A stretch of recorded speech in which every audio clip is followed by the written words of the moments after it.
Então, boa tarde, somos a equipe 7 da sala 3, e nesse trabalho vamos apresentar sobre burguesia e poder, começando com o historiador Lucas. Vou falar para ele se apresentar um pouco e falar quem ele é e o tema que ele vai abordar. Boa tarde, meu nome é Lucas, eu sou historiador e vou falar um pouco da burguesia e poder. Agora, na próxima etapa, vou chamar a geógrafa Ana para ela se apresentar um pouco e aí falar o tema que ela vai abordar. Boa tarde, então, eu sou a geógrafa, como o Matheus já falou, e eu fiz um curso de geografia há 16 anos e decidi entrar nessa área, já estou há 10 anos nisso. E é isso. Beleza?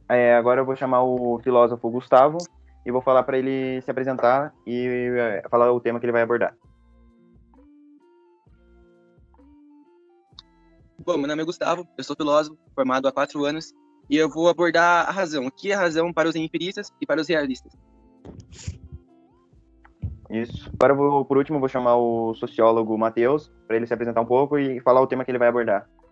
E aí, eu sou o Matheus, eu sou formado há 2 anos, professor de sociologia, e eu vou falar um pouco sobre as classes sociais, mas em especial a burguesia, e sobre o que é e a importância do capital cultural. Beleza. Agora eu vou começar com as perguntas. Primeiro para o historiador Gustavo. O que ele tem para me dizer sobre o Lucas, isso?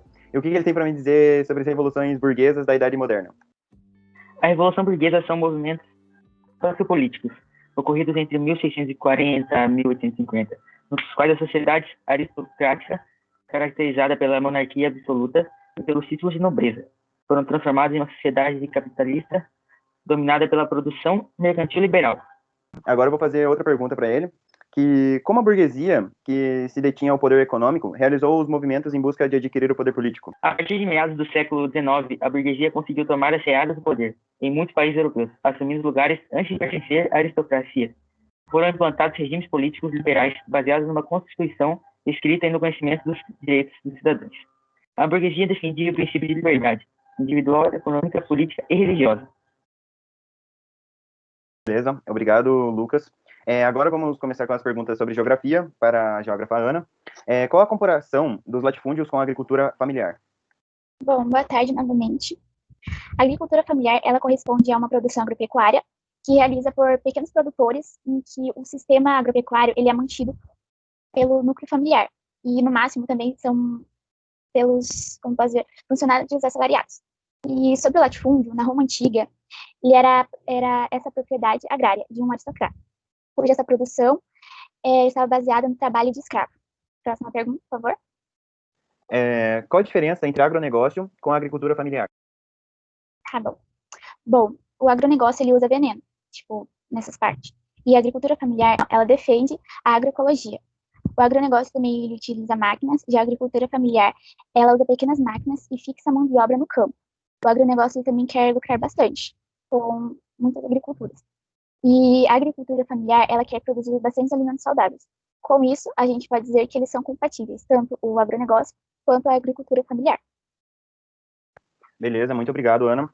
Agora vamos para a pergunta sobre filosofia, com o nosso filósofo Gustavo, que, segundo os pensadores racionalistas e empiristas, qual a importância da razão e do conhecimento empírico para a sociedade moderna? Bom, então, a razão para os empiristas. Ela não é obrigatória para se ter um resultado final. Eles alegam que se trata de uma experiência sensorial, e dando, assim, uma importância a mais ao método que é usado. Agora, já os realistas, eles veem a razão como uma lógica para determinar uma conclusão, podendo utilizar vários métodos, porque a intenção é encontrar a verdade, e não o método que é usado. Beleza, muito obrigado, Gustavo. Agora vamos com as perguntas sobre sociologia, com o nosso sociólogo Matheus. Eu vou perguntar para ele o que ele acha da divisão de classes sociais. Boa tarde. Bom, a classe social, ela se refere à divisão socioeconômica do mundo em um sistema capitalista. E há uma hierarquia de grupos sociais, as classes que possuem diferentes importâncias e ocupam diferentes cargos dentro do trabalho. A burguesia, ela consiste na classe social dominante dentro do sistema capitalista, e ela se trata, na prática, do grupo de pessoas que detêm os bens de produção ou capital, e ela não é composta apenas pelos proprietários de produção ou pelos donos de fábricas, por exemplo.